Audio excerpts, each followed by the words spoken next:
Los personajes nacionales hablan en Econoticias. Estamos en exclusiva con el precandidato presidencial de la Convergencia por el Cambio en Colombia, el doctor Sergio Fajardo. Muy buenos días, doctor Fajardo. Bienvenido a Ecos del Conveyman Ibagué. Buen día, un gusto saludarlos. Muchas gracias por empezar la semana con ustedes. Bueno, ¿cuándo se inscribe oficialmente la Convergencia por el Cambio? Entiendo en abril. Pues no tanto como inscribirnos, pero vamos a hacer nuestra presentación pública. De hecho, estamos corrigiendo la fecha por un día, el 6 de abril, en la cual le vamos a explicar al país todo el camino que hemos recorrido, todo lo que hemos venido construyendo en conjunto desde que nos propusimos encontrarnos para unir a Colombia por fuera de los extremos, presentarles las razones para unirnos, unos principios éticos sobre los cuales actuamos, las bases programáticas sobre las cuales queremos liderar la transformación de Colombia, las reglas del juego con respecto a la participación en la contienda electoral y al mismo tiempo desatar un proceso de convocatoria para convocar a muchas personas y organizaciones alrededor de lo que queremos construir para que sigamos avanzando en ese sentido. En esta convergencia caben todos los sectores, de derecha, de centro y de izquierda, porque hemos visto personajes de la vida pública de varios colores. Pues aquí estamos sin colores, en esta convergencia, en primera instancia, y estamos uniéndonos, repito lo que acabo de decir, alrededor de unas razones para estar juntos, unos principios éticos y unas bases programáticas sobre las cuales vamos a construir. Esos tres elementos definen esa plataforma sobre la cual nos queremos relacionar con el país. Entonces no es que todo el mundo quepa ahí, todo el que quiera entrar, que esté pasando por ahí por una esquina, venga, métase acá, no. Precisamente ese es el esfuerzo del trabajo serio, juicioso que hemos venido haciendo. Tenemos muchas discusiones, por supuesto, pero de hecho déjenme destacar algo que yo creo que es importante para nuestro país. En esa construcción estamos demostrando lo que significa construir, el ser diferentes y encontrarnos para trabajar juntos, el ser diferentes y respetarnos y cuidarnos en la interacción política, así tengamos discrepancias. Y eso es lo que necesita Colombia, una Colombia que al diferente no lo quiere arrasar, destruir, maltratar, que no tiene rabia, sino que sabe construir, y que construir requiere un esfuerzo, requiere discusiones permanentes, aprender a conversar. Todo eso suena muy sencillo, pero es profundo y lo estamos haciendo. Y fíjense ustedes, las personas que estamos allí, en algunos momentos hemos sido contrincantes, pero estamos haciendo un esfuerzo grande y yo creo que eso es un ejemplo para mí importante para destacar en Colombia acerca de cómo se puede construir en un mundo donde hay tanta animadversión, donde la diferencia se convierte en rabia, en odio, en eliminar al diferente. Nosotros somos un ejemplo de lo contrario. Un ejemplo de lo contrario, y es que pareciera que Colombia está aburrida, hastiada de la polarización de los extremos que hay en nuestro país. Y precisamente a usted, doctor Fajardo, lo han estigmatizado. Algunos de sus detractores le dicen tibio, sencillamente porque respeta la diferencia, pero eso no quiere decir que usted no critique a quien no está haciendo bien las cosas. Pues mire, yo no tengo duda de que hay un hastío con la polarización. Por supuesto, la polarización llama la atención. Estamos en un mundo que tiene un mundo del espectáculo en muchos sentidos, y el agredir, el insultar a alguien aparece como una valentía y llama la atención, genera titulares, y vimos pues la expresión máxima en el mundo entero alrededor del expresidente Trump en los Estados Unidos. La mentira como forma de relacionarse con la gente, la agresión como forma de relacionarse con la gente. Y ese es el tipo de sociedad que nosotros no queremos. Colombia tiene muchas heridas. Colombia lleva muchas décadas asociadas con la violencia, con la destrucción. Nosotros vemos el asesinato de líderes sociales. Mire lo que está pasando en Buenaventura, y así para no ser una lista extensa. Entonces Colombia necesita cambiar ese espíritu. Y ese espíritu, el que yo represento, el que yo quiero representar, con el que yo estoy comprometido en la vida, empezando conmigo mismo, de tener un espíritu limpio, tranquilo, de no caer en la tentación de la trampa, de la agresión y del insulto, es otro. Y yo creo que la mayoría de Colombia está así llame mucho la atención el que agrede, el que insulta, el que pega, el que golpea. ¿Qué piensa de la reforma tributaria que quiere poner Carrasquilla y el gobierno nacional, donde al parecer se va a gravar con IVA a todos los productos, con el 19 y no con una tasa menor? Pues mira, es parte de la forma como actúa este gobierno, es que todavía no sabemos cuál es la propuesta. Ese es el problema. Entonces estamos hablando de algo que no existe todavía en términos formales de la propuesta que pretenden presentar. Entonces sale un viceministro, habla de manera confusa, sugiere unas cosas y entonces todo el mundo empieza a hablar. Pero digámoslo, para responder a tu pregunta de manera breve. Uno, esa idea de que es a través de la extensión del IVA, que es un impuesto regresivo, que es el más fácil de cobrar, esa es la forma más rápida de conseguir plata para el gobierno, que por supuesto hay una deuda muy grande, un déficit fiscal pronunciado, pero no es la forma correcta, porque esa forma va directamente en contravía de las personas más pobres y de la clase media que termina pagando buena parte de lo que está ocurriendo y son quienes más han sufrido durante esta pandemia. Se da como argumento que se le va a devolver el IVA a los más pobres, pero hasta el momento, en el ejercicio que han hecho, han devuelto el IVA a un grupo muy reducido de personas y esa no es la excusa que sirva para justificar el IVA, no a ese IVA de esa manera. Hay una gran cantidad de exenciones, se tiene que apoyar a las empresas que generan empleo y los que tienen más tendremos que pagar más como responsabilidad en este país. Pero de nuevo, esperemos un poco a ver qué plantean, porque sueltan unos globos confusos, difusos, y entonces se da una cantidad de discusiones que pues no van a llevar a ninguna parte, pero como primera respuesta a esa que acabo de decir.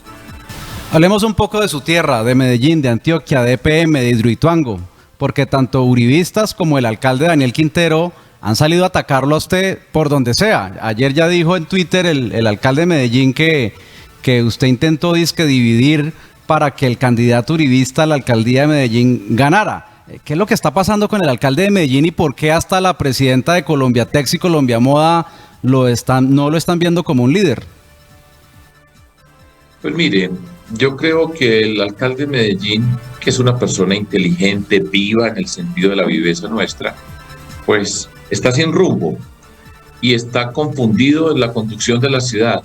Entonces, tiene una actitud permanente de agresión, de poner cortinas de humo, pero hay un hecho concreto y tangible. Las empresas públicas de Medellín, que son una riqueza histórica construida en Medellín, en Antioquia, de hecho una riqueza para Colombia, por lo que significa y la responsabilidad que tiene con una generación de energía, tiene problemas profundos. Y no es una opinión subjetiva. En una empresa de esa envergadura, donde ya han cambiado de gerente, han cambiado de junta directiva, las explicaciones que el gerente que acabó de salir, el amigo personal del actual alcalde, nombrado por él, su socio político, lo que él salió a decir con respecto a la empresa y el comportamiento, demuestran que hay un problema profundo. Y eso no es de rabia, ni de animadversión política, ni de salir a insultar a nadie, sino esa es una realidad profunda y eso tiene unos costos altísimos para una empresa de esa naturaleza que tiene una responsabilidad en el mercado financiero internacional, una responsabilidad muy grande con la ciudad, donde el señor alcalde ha tenido una serie de contradicciones con respecto a lo que dijo, lo que prometió y lo que está haciendo. Eso, gústele a quien le guste, es la realidad, repito, explícita y tangible sobre la cual se puede hacer, pero esperemos que asuma la responsabilidad que tiene y que cuide ese patrimonio gigantesco, repito, de Medellín, de Antioquia y de Colombia. ¿Y qué decirle a los uribistas? Por ahí había un comunicado de la senadora Paloma Valencia también con Hidroituango. Pues no sé qué comunicado tenga la senadora Paloma Valencia. Yo estoy diciendo por lo que yo pienso, escribí un texto donde expliqué exactamente cómo entendía la situación de la ciudad de Medellín, el papel del señor alcalde, lo que estaba ocurriendo en la ciudad, la forma como él dijo que venía a transformar las instituciones de la ciudad, que estaba en contra de lo que se había construido en los últimos años y que él lo iba a cambiar. Y lo que yo he planteado es que esta es una discusión política, que se tiene que hacer una discusión política, ver qué es lo que está haciendo, poner todos los ojos sobre sus actuaciones, quiénes lo están haciendo, cómo lo están haciendo, cómo se está contratando, cómo se están transformando las instituciones que él dijo que quería destruir porque no se correspondían con la ciudad que él se estaba soñando, plantear propuestas políticas para superar lo que él está planteando y hacer una discusión pública. Yo no sé qué está diciendo la senadora Paloma Valencia y pues no tengo nada que decirle. Perfecto. Saludamos al doctor Eduardo Bejarano, nuestro columnista financista del Externado de Colombia, y magíster en Administración Pública, MPA de la Universidad de Columbia en Nueva York, quien le formula una inquietud al doctor Fajardo. Doctor Fajardo, buenos días. Permítame devolverme a la región, porque así como en muchas partes de Colombia, uno de los temas que más preocupa y que más agobia a los colombianos es el empleo, pues en nuestra tierra también es lo mismo. Aquí tenemos una de las tasas más altas de desempleo, la hemos tenido antes de la pandemia, la tuvimos durante la pandemia y ahora pues seguimos en la misma situación con el desempleo juvenil más alto del país. Y le formulo esta pregunta en dos sentidos. Uno, me voy a devolver algo que ya le había preguntado Juan Pablo Sánchez, le preguntó por la tributaria, pero también ahora se habla de una reforma laboral y una pensional. Quisiera conocer su valoración sobre estas ideas que algunos han dicho que desde el gobierno se van a impulsar. Y segundo, ¿cuál es esa visión de la reactivación del empleo a nivel local y regional? Porque claramente pues esto supone una visión micro, no tanto la macro, para ver si podemos salir de este atolladero.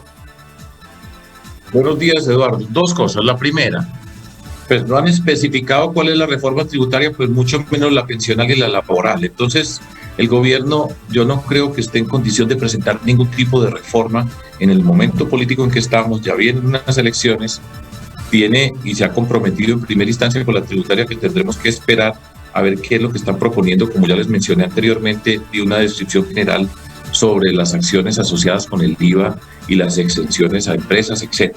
Ahora, con respecto a pensional y laboral, pues esperemos, porque es que no hay ningún tipo de propuesta.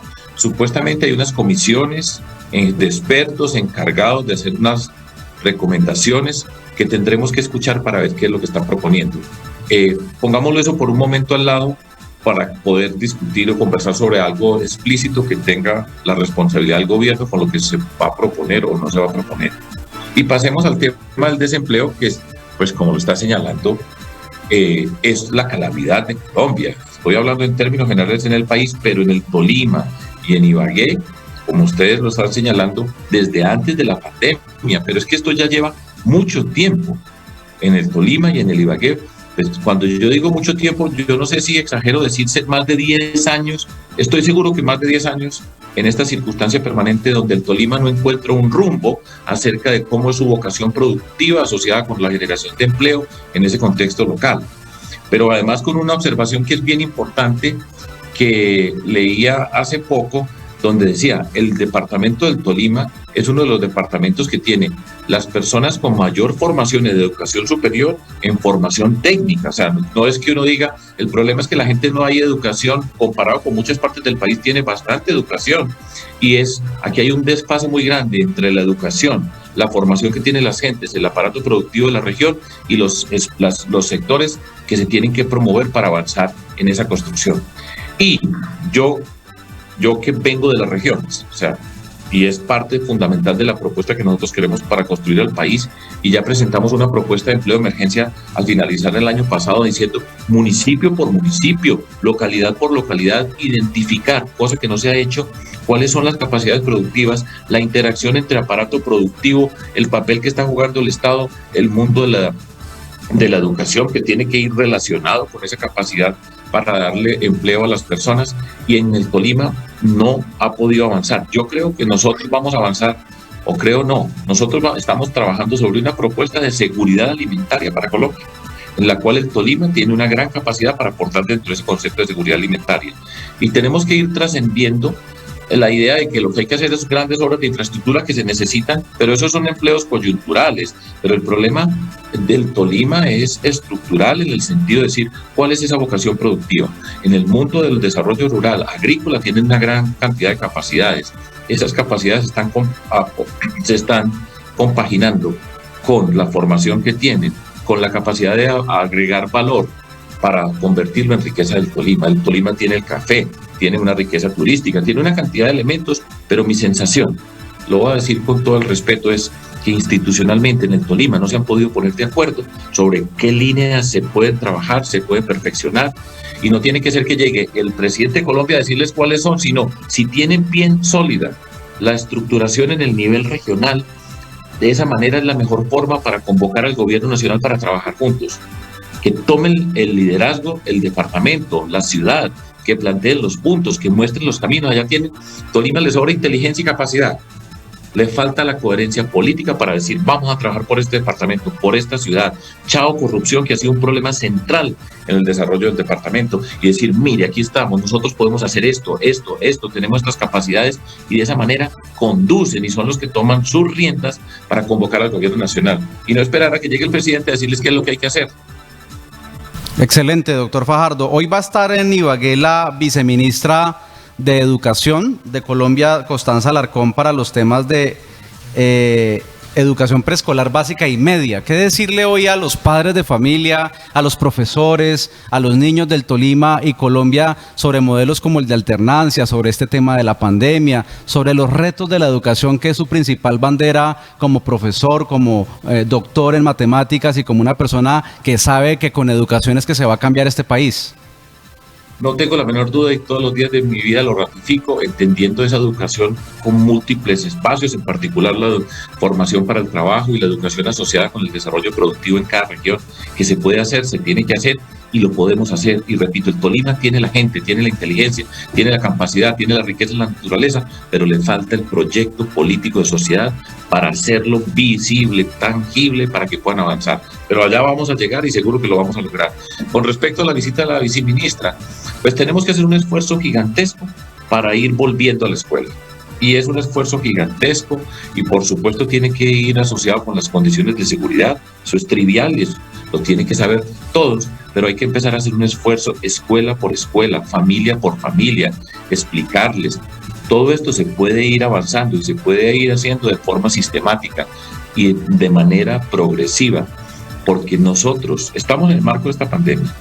Mi preocupación, y viendo las declaraciones del ministro de Salud acerca de la capacidad de vacunación que tenemos nosotros en Colombia, mi preocupación es que este proceso de vacunación se va a extender bien avanzado el año entrante. Y esta generación nuestra de niños, niñas, jóvenes que se nos están quedando por fuera del sistema educativo por razón de esta pandemia, es una generación que si no la atendemos, si no preparamos desde ahora planes de recuperación, de emergencia para volver a retomar el ritmo del estudio, va a ser una generación que va a sufrir muchísimo. Y quienes lideran tienen que estar pensando ya en lo que viene en los años siguientes. Y el primer paso es volver poco a poco a la educación presencial. Por supuesto que hay unas exigencias de infraestructura, de organización, pero yo creo que se puede hacer y trabajando de manera conjunta se puede diseñar ese camino para recorrer. Es urgente. Los costos, eso no lo estamos viendo ahora, pero los costos que puede tener la no atención, la falta de educación, los efectos negativos en esa socialización de niños, niñas y jóvenes que están creciendo, pueden ser muy dramáticos si no les ponemos atención desde ahora. Eduardo. Sí, habla de la vacunación y me parece que otro de los temas que debería analizarse es los costos económicos de esta demora en haber adquirido las vacunas y en empezar el proceso de vacunación. Es que cada semana que se pierda en vacunar la población es una semana que se va a perder en reactivar la economía y nadie está pues teniendo eso en cuenta. Y sobre esto pues quisiera preguntarle entonces cuál es su valoración. Usted ha sido crítico en algunos temas de este gobierno, pero ¿cuál es su valoración? Y si le reconoce algo bueno en el tema del manejo de la pandemia al gobierno del presidente Duque. Mire, yo trato de ser justo, trato de ser balanceado en las observaciones sobre la gente, etcétera. Pero la frase que describe este gobierno, que era un gobierno que no tenía norte, este era un gobierno que no sabía para dónde iba, pero llegó la pandemia y le puso el norte. Todo gobierno tiene que atender la pandemia. Todo gobierno del planeta Tierra tiene que vacunar. Y eso es, se sabe qué es lo que se tiene que hacer, la tarea está explícita y además hay ejemplos en muchas partes donde usted puede aprender. O sea, aquí ya es difícil la situación, pero está claro para dónde, lo que tiene que hacer. ¿Sí? Ahora, para mí, este gobierno, así, la forma como ha conducido esto es poco y tarde. Esa es la frase que me gusta a mí para describir lo que ha ocurrido. Se ha hecho poco y lo que se ha hecho ha sido tarde. Eso no quiere decir que no se haya hecho nada, pero siempre rezagados. Y con esta vacunación, pues ha quedado de manera explícita, comparando con nuestros compañeros países de América Latina, por ejemplo, pues nosotros vamos rezagados. ¿sí? Empezamos tarde para vacunar. Tenemos un camino por recorrer. Colombia tiene una buena experiencia en vacunación. Colombia sabe vacunar, pongámoslo en esos términos.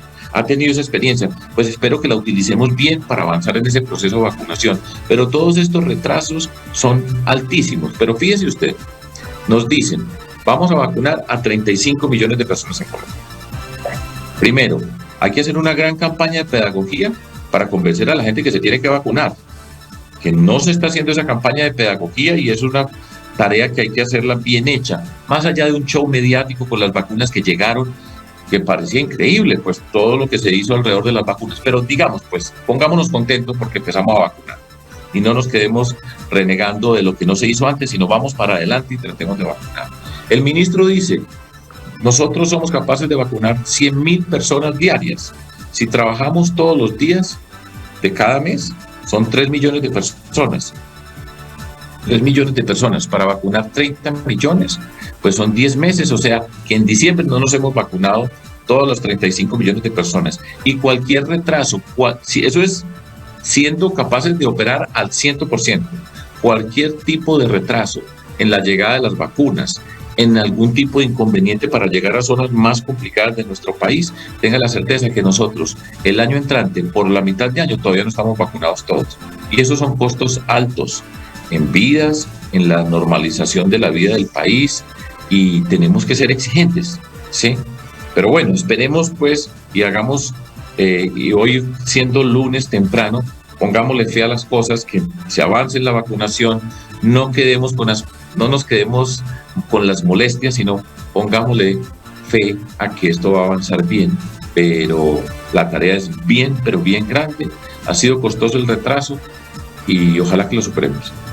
Siguiendo su misma línea, doctor Fajardo, hoy habrá un gran debate en semana.com con su amiga Vicky Dávila y dos tolimenses, Ricardo Ferro y Jorge Enrique Robledo, y precisamente el debate va a ser sobre las vacunas, y Jorge Robledo dice, se hizo tarde, puesto número 79, y Ferro y el gobierno nacional no necesitaban hacer una ley para proteger a las multinacionales, es lo que dice Robledo, cuando se podía expedir de manera extraordinaria decretos como los 50 o más que se hicieron en el gobierno nacional. Mientras tanto, por supuesto, Ferro dice lo contrario, que sí se necesitaba una ley de vacunas. ¿Qué piensa usted sobre la ley de vacunas a propósito hoy de este gran debate de dos tolimenses en el tema de las vacunas en Colombia?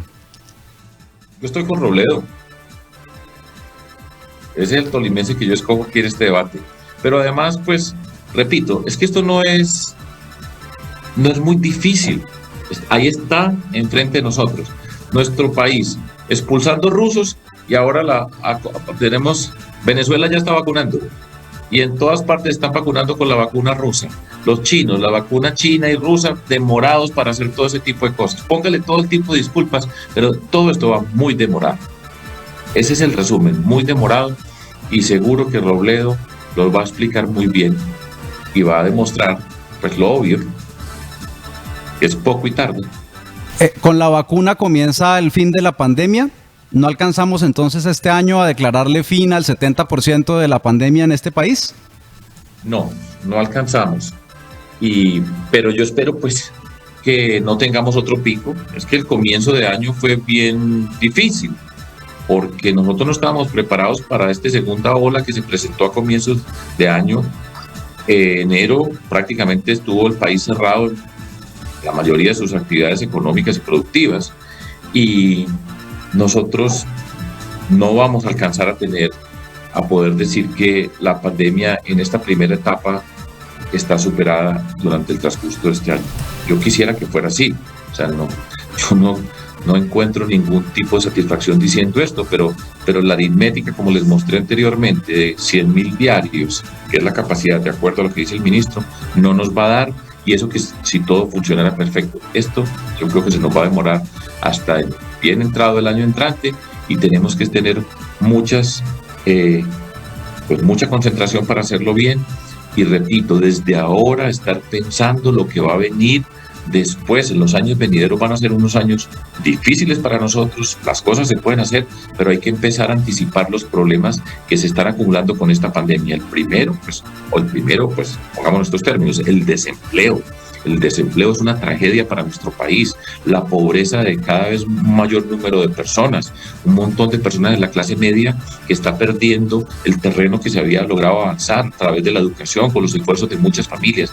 Y eso lo tenemos que entender, pensar y tenerlo en mente, porque sobre eso tenemos que actuar muy rápido y eso nos va a obligar a tomar unas decisiones muy importantes para nuestro país, entre otras asociadas con la reforma tributaria, que tendrá que ser la forma como queremos captar los recursos para hacer funcionar el Estado colombiano y entender las desigualdades, la pobreza, la necesidad de reconstruir el tejido social, la red de asistencia social para nuestro país que nos puso en evidencia esta pandemia. Muchos retos tenemos enfrente, ahora se pueden hacer y lo podemos hacer y nos va a tocar luchar de manera conjunta, y parte del valor de lo que estamos haciendo en política, de nuestra convergencia, es porque nosotros nos tenemos que salir de esos extremos. Y cuando yo digo salir de los extremos es Colombia en la confrontación, en la agresión, en la polarización, no va a resolver los problemas urgentes y grandes que nosotros tenemos. Tiene que ser desde esta perspectiva, una capacidad de escuchar a los otros, de tender puentes para entendernos entre nosotros, para ponernos retos conjuntos, de manera tal de que seamos capaces de avanzar hacia un reto común y conjunto, como en este caso va a ser todo lo que viene después de la pandemia. Doctor Fajardo, penúltima pregunta. El manejo de la doctora Claudia López, alcaldesa de Bogotá, en la pandemia del COVID-19 versus el gobierno nacional. ¿Cuál es su posición en el manejo de la pandemia en la capital del país? Yo creo que ella lo ha hecho bien, de hecho bastante bien en muchas circunstancias. Hay unos puntos donde ella se convierten en sujeto de discusión, pero es que mire, Colombia, nuestro país, y yo que vengo también de provincia, en la capital de la República hay 8 millones de personas, donde Bogotá no funcione, donde en Bogotá se salga de madre, pongamos esa expresión, el problema de la pandemia, toda Colombia se ve afectada. Y yo creo que ella lo ha hecho bien en medio de todas esas circunstancias dificilísimas. Y esto es difícil para todos los gobernantes, no solamente para ella, sino para todos los gobernantes que empiezan a gobernar, están en los 2 primeros meses configurando su plan de desarrollo sobre lo que habían prometido, lo que habían soñado para sus comunidades, y les tocó cambiar. Incluso también es difícil para el gobierno nacional y eso es difícil para todos los que están gobernando. Pero yo creo que ella lo ha hecho bien. Le ha tocado tomar decisiones difíciles en unas circunstancias extraordinarias con un conocimiento mínimo, y eso es algo que tenemos que reconocer nosotros para quienes nos están gobernando. Entonces yo creo que ella lo ha hecho bien, que ha sido muy importante para que la capital de la República no se desordene, para que mantenga en medio de tanta dificultad un rumbo, y esa es mi calificación. Doctor Bejarano. Sí, doctor Fajardo, uno tiene que aprender en la política y en muchas cosas sobre los errores o lo que dejó de hacer en el pasado, y ciertamente la vez pasada creo que a usted le faltó un poquitín para pasar a la segunda vez. Yo creo que le faltó una semana de campaña. Francamente, fue mi análisis que hicimos aquí en Ecos del Convema en su momento. Viene la primera vuelta, se está armando esta gran coalición de centro, donde esperamos converjan muchas fuerzas. ¿Qué lecciones del pasado le deja la campaña anterior? Pero, ¿cómo advierte entonces usted que se llega a la primera, o se llegaría a la primera vuelta? Mire, voy cortico de una vez. Vamos a ir a una consulta. Y la consulta, yo creo que va a ser un mecanismo que nos va a permitir presentarnos ante el país un grupo de personas distintas, porque somos diferentes, tenemos diferentes orígenes, de hecho hemos sido contrincantes, y por eso no es menor lo que yo les digo cuando digo, mire que nos podemos poner de acuerdo, así hayamos sido contrincantes, pero respetándonos, siendo capaces de discutir las diferencias. Y esa consulta, en principio, yo creo que va a ser de gran riqueza política, porque le vamos a presentar al país, mire, esta gente va a trabajar juntos, están comprometidos en escoger a una persona para llegar a la presidencia de la República y liderar el país. La forma como se están comportando está demostrando que se puede hacer, y vamos a tener una diversidad de propuestas a partir de una base común. O sea, eso no es que cualquiera salga a decir cualquier cosa, sino vamos a tener un acuerdo programático fundamental en el que discutimos y nos ponemos de acuerdo para la construcción que viene. Yo creo que eso va a ser muy importante. La vez pasada no estuvimos en una consulta y en ese mundo de la consulta perdimos terreno en el sentido político porque las consultas que se hicieron avanzaron, podían hacer campaña formalmente, tenían recursos y nos tomaron una distancia, ¿sí?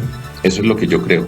Yo creo que eso no va a volver a pasar, va a ser una consulta más rica, ya hemos aprendido muchas cosas, desde abril vamos a estar convocando otras fuerzas para participar y vamos a construir, pues, y ese es el objetivo que tenemos, una presencia política que ocupe mucha parte de nuestro territorio y que responda a lo que estamos haciendo.